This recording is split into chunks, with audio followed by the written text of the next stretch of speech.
ಚುನಾವಣಾ ಆಯೋಗ ಮತದಾರ ಪಟ್ಟಿಯ ಪರಿಷ್ಕರಣೆ ಇಡೀ ದೇಶದಲ್ಲಿ ಮಾಡ್ತಾ ಇದೆ. ಅದೇ ರೀತಿ ಕರ್ನಾಟಕದಲ್ಲೂ ಕೂಡ ಮಾಡ್ತಾ ಇದೆ. ಅದೇ ರಾಜ್ಯದ ಕಾಂಗ್ರೆಸ್ ಸರ್ಕಾರ ಇಡೀ ವ್ಯವಸ್ಥೆನ ಬುಡಮೇಲು ಮಾಡುವಂತ ಕೆಲಸಕ್ಕೆ ಇವತ್ತು ಕೈ ಹಾಕಿದೆ. ಅಧಿಕಾರಿಗಳ ಮೇಲೆ ಒತ್ತಡವನ್ನು ಹೇರುವಂಥದ್ದು, ಅಧಿಕಾರಿಗಳ ದುರ್ಬಳಕೆ, ಮಸೀದಿಗಳಲ್ಲಿ ಕೂತ್ಕೊಂಡು ಇವತ್ತು SIR ನಡೀತಾ ಇರುವಂಥದ್ದು, ರಾಜ್ಯದ ಬಹುತೇಕ ಎಲ್ಲ ಜಿಲ್ಲೆಗಳಲ್ಲಿ ಎಲ್ಲ ವಿಧಾನಸಭಾ ಕ್ಷೇತ್ರಗಳು ಕೂಡ ಇದೇ ಮಾಡ್ತಾ ಇದ್ದಾರೆ. ಈಗ ತಮ್ಮ ಒಳಕನ್ನ ಮುಚ್ಚಾಕೊಳ್ತಕ್ಕಂಥ ಸಲುವಾಗಿ ಚುನಾವಣಾ ಆಯೋಗದ ಮೇಲೆ ದೂರುವಂಥದ್ದು ಸರಿಯಲ್ಲ. ಇವ್ರಿಗೇನಾದರೂ ಮಾನ ಮರ್ಯಾದೆ ಇದ್ರೆ ಸಾಂವಿಧಾನಿಕ ಸಂಸ್ಥೆ ಆಗಿರುವಂತಹ ಚುನಾವಣಾ ಆಯೋಗದ ಬಗ್ಗೆ ವಿಶ್ವಾಸವನ್ನು ಇಟ್ಟು ರಾಜ್ಯ ಸರ್ಕಾರವು ಕೂಡ ಸಹಕಾರವನ್ನು ನೀಡಬೇಕು ಅಂತೇಳಿ ತಮ್ಮ ಮೂಲಕ ನಾನು ಆಗ್ರಹವನ್ನು ಮಾಡ್ತಾ ಇದ್ದೇನೆ. ಏನು ತೊಂದರೆ ನಾನು ಹೇಳಿದ್ದೇನಲ್ಲ, ಮಾನ್ಯ ಕುಮಾರಸ್ವಾಮಿ ಅವರು ಕೂಡ ನಾನು ಭೇಟಿ ಮಾಡ್ತೇನೆ. ನಮ್ಮ ಅಭ್ಯರ್ಥಿ ಪರವಾಗಿ ಅವರ ಸಹಕಾರವನ್ನು ಕೂಡ ನಾನು ಕೇಳಲಿದ್ದೇನೆ ಬರುವಂಥದ್ದು.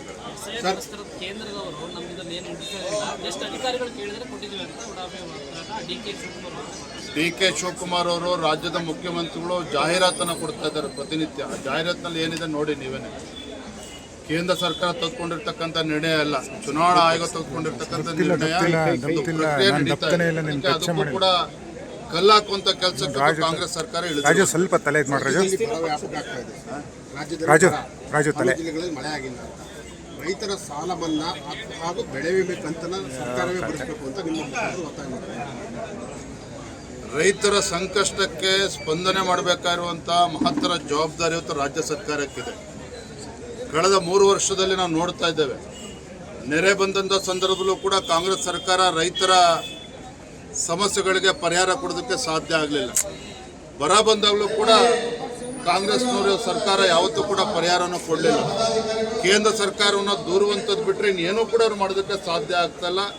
ನಿನ್ನೆ ಮುಖ್ಯಮಂತ್ರಿಗಳ ಹೇಳಿಕೆಯನ್ನು ಕೂಡ ನಾನು ಗಮನಿಸಿದ್ದೇನೆ.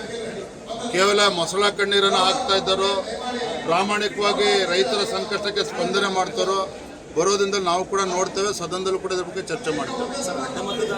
ಮತದಾನದ ಬಗ್ಗೆ ಈಗಾಗಲೇ ಕೇಂದ್ರದ ವರಿಷ್ಠರ ಗಮನಕ್ಕೆ ಏನು ವಿಚಾರಗಳು ಗಮನಕ್ಕೆ ತರಬೇಕು ತಂದಾಗಿದೆ. ಸೂಕ್ತ ಸಂದರ್ಭದಲ್ಲಿ ಅದ್ರ ಬಗ್ಗೆ ಒಂದು ನಿರ್ಧಾರವನ್ನು ಕೊಡ್ತಾರೆ. Thank you.